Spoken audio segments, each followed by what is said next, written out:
Welcome, everyone, to another deep dive. If you're here, you're curious, you're seeking, and that's exactly what we're about. Absolutely. And today we're diving headfirst, really, into session 43 of the Law of One. Yeah, session 43, it's packed. We're going to go through it pretty much question by question, pulling out the key ideas about consciousness, energy, the big stuff. And we're sticking close to the source material here, using excerpts from the session itself. Right. Our mission, basically, is to dig out those real nuggets from this section, try to bring some clarity, and hopefully get you thinking. Ready? Let's do it. Session 43, it covers so much ground, but it starts, interestingly, with something very practical. It really does. Right at the beginning, Rat asks for an adjustment, something pressing on Carla's head, but purely energetically, right? No touching involved. Exactly. It immediately shows you how incredibly sensitive the whole setup is, like tuning a really delicate instrument. Totally. The slightest discomfort for the instrument, Carla in this case, could act as interference, like static on the line. And then they talk about the pillow, a fold in the sheet. Things that seem so minor. But it highlights the care needed, doesn't it? The precision involved in keeping that channel open and clear. It does. It shows that even when you're dealing with, cosmic consciousness, the practical details still matter a lot. And there's such politeness around it, too. Yeah. Apologies for asking. It sets a really respectful tone. It really does. It's a good reminder for any kind of focused work, actually. Create the right conditions, Yeah.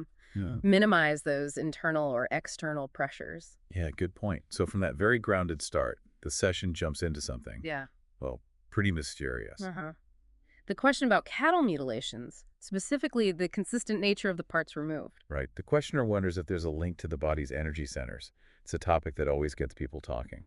And Ra's answer is fascinating. Connected directly to energy centers, yes, but also to the power of mass consciousness. The idea that our collective fears, humanity's anxieties, can sort of create a climate where these things happen, that's pretty mind-bending. It really is. It suggests this deep link between our inner collective world and, well, strange outer events. So the removed parts are almost symbolic, reflecting areas of fear or concern in the mass consciousness, like a physical manifestation of collective worry. That seems to be the implication. It's like asking, what are we collectively projecting out there? What fears are taking form? Wow. Okay, and Ra also makes a distinction, right, between different types of entities involved. Yes, that's crucial. They talk about thought form entities that essentially feed on the energy of fear itself, like psychic parasites almost. Okay. And then there are the second density Orion group entities who apparently have a more direct physical need for blood, different motivations, different energetic signatures. It adds layers to it. Yeah, But then, in typical Rai fashion, exactly. Rad gently points out that while this stuff might be interesting to the questioner, it's ultimately unimportant for the core path of seeking self-knowledge and service. it's a classic redirect, isn't it? Makes you think about where you're putting your focus. Are we chasing the weird stuff or doing the inner work? It's a constant question on this path. What's truly useful information versus what's just fascinating distraction, discerning that signal from the noise. Well said. And that leads perfectly into the next section, which is all about that inner work, balancing the energy centers. Right. The questioner puts forward the idea that you need to balance them perfectly, exactly mirroring how the light originally split to reunite with the creator. But Ra's answer is more nuanced, isn't it? Much more. They stress the relative importance of balance over just like maximum power output from each chakra. So it's not about cranking every center up to 11. Not necessarily. It's more about achieving a harmonious flow and integration. Ra uses the phrase regularizing the various energies of experience. Regularizing energies. I like that. It sounds like tuning an orchestra again. Harmony, not just volume. Precisely. And this part is key. Ra says a, quote, fragile entity who has a really focused will towards self-knowledge can actually be more balanced and therefore more positively harvestable. Then someone with tons of energy, but it's all scattered or not directed towards service. Exactly. It really reframes what spiritual development looks like. It's the intention, the direction of will that's paramount. That's powerful. The focused laser versus the floodlight. And Ra adds that higher densities offer more time, space, and space-time to refine these balances. It's an ongoing process, not a one-shot deal. That's comforting, actually. Okay, so let's shift focus to fourth density. The question comes up about physical pain. Is it still a catalyst there like it is for us? It's a significant shift. Ra says physical pain in fourth density is minimal. It's mostly just associated with the end of an incarnation, described more like a deep weariness. Weariness. So not the sharp, often brutal teacher that physical pain can be in third density. Right. Instead, the main catalysts for learning and growth in fourth density become mental and spiritual pain, challenges related to thought, emotion, connection, understanding. That makes a certain kind of sense. If you've mastered the physical basics, the challenges move inward, upward. Seems so. And get this, the estimated average lifespan in a harmonious fourth density setting is around 90,000 of our years. 90,000. Wow. Okay. That's a lot of time for learning through mental and spiritual catalysts. An almost unimaginable expanse for growth and experience, isn't it? Truly. And do entities still go through multiple lives, like incarnations, within that huge time frame? Yes, Ra confirms that. Multiple incarnations with experiences in time-space, the non-physical realms between lives, similar in concept to our cycle here. So the pattern continues, just on a much grander scale and with different lessons. Exactly. And the whole fourth density cycle of experience itself, Ra says, is about 30 million of our years, unless the group achieves harvest sooner. 30 million years. Goodness, the scale is just staggering. It really is. And the way harvest works changes too. For us in third density, it's about individual readiness, activating the violet ray, essentially. Right, individual graduation. But in fourth density, harvest depends on the readiness of the whole social memory complex. The entire group consciousness needs to reach a certain level of harmony and resonance. So it becomes a collective effort, like the whole choir needing to be in tune, as you said earlier. Precisely. Because they're dealing with what Ra calls a more transparent distortion of the one infinite creator. The illusion of separation is thinner. More transparent, implying a clearer view of unity of the source. That seems to be the idea, which leads naturally to sixth density. And the harvest there. Ra confirms it's strictly the social memory complex, because by then, compassion and wisdom are fully blended. There's such unity. Individual harvest isn't really the concept anymore. A complete merging into collective understanding. Wow. Okay, let's pull back slightly to the more maybe relatable aspects. What about the physical body in fourth density? Is it like ours? The listener asks that, yeah. Ra says the appearance is similar, but the underlying chemical elements are different. Different chemistry. Wow. Okay, so similar form, different substance, reflecting the higher vibration. Makes sense. And maybe surprisingly, eating food is still a thing in fourth density. Still eating. Huh. I kind of thought that might fade away. It's a common assumption. But Ra explains that while preparing food becomes much simpler because there's a greater communion with the, living energy of the food itself. Okay, less cooking maybe, more relating. Something like that. But the necessity for ingestion remains. And that necessity serves a specific purpose. Which isn't just biological fuel. Apparently not the main catalyst. Ra says the need to stop and ingest food acts as a social catalyst for learning patience. Patience. How so? Because it temporarily interrupts the flow of service to others. You have to pause, you're helping, you're connecting to take care of the body's needs. It teaches patience with the process, with limitations. That is completely unexpected and kind of brilliant, turning a basic need into a subtle spiritual lesson. Isn't it? It shows how the curriculum evolves. What teaches us basic survival or sharing here becomes a lesson in patience there. So naturally the next question is, what about fifth density? Surely no eating then. The listener guesses that, but nope, Ra corrects again. There is ingestion in fifth density, but it's totally transformed. How so?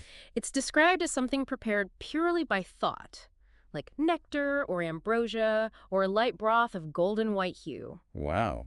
Food made of thought. That sounds ethereal. It really does. Pure nourishment manifested by consciousness.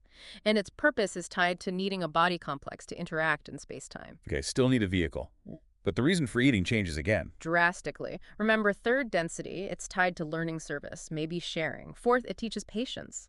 In fifth density, Ra says it becomes an act of comfort and shared unity. Shared unity. Yeah, beings of like mind gather, and the act of partaking in this light broth becomes a way of, quote, becoming one in light and wisdom. So eating becomes a communal meditation almost, a way to deepen connection.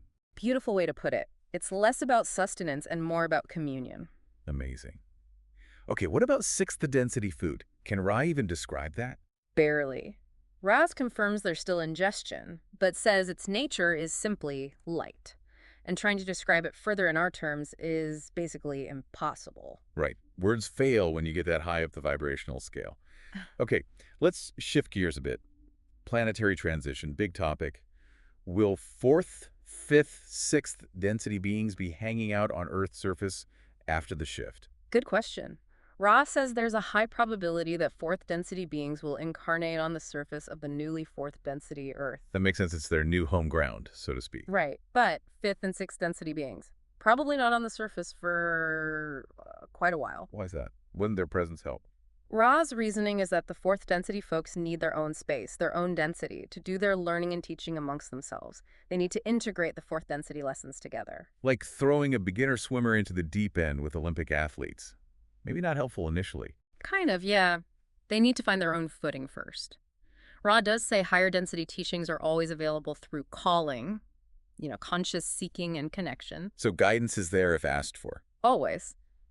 But the actual physical living side by side of fifth density beings on the surface probably won't happen until the whole planet vibrates at that fifth density level. It respects the stages of learning, matching the environment to the student group. Exactly. It's about resonant learning. Which ties into the next point. How does teach learning even work in fourth density? Is it like here? The listener assumes it's pretty similar, but Ra says, Emphatically no. Emphatically not the same is the direct quote, I think. The whole experience of reality is different. but the core mechanism of free will still applies. Yes. The mechanism of calling still works, meaning what you seek, what you ask for, predisposes what you receive, filtered through your own intentions and biases. Free will remains central. Okay, so the fundamental principle holds, even if the classroom looks totally different. Got it.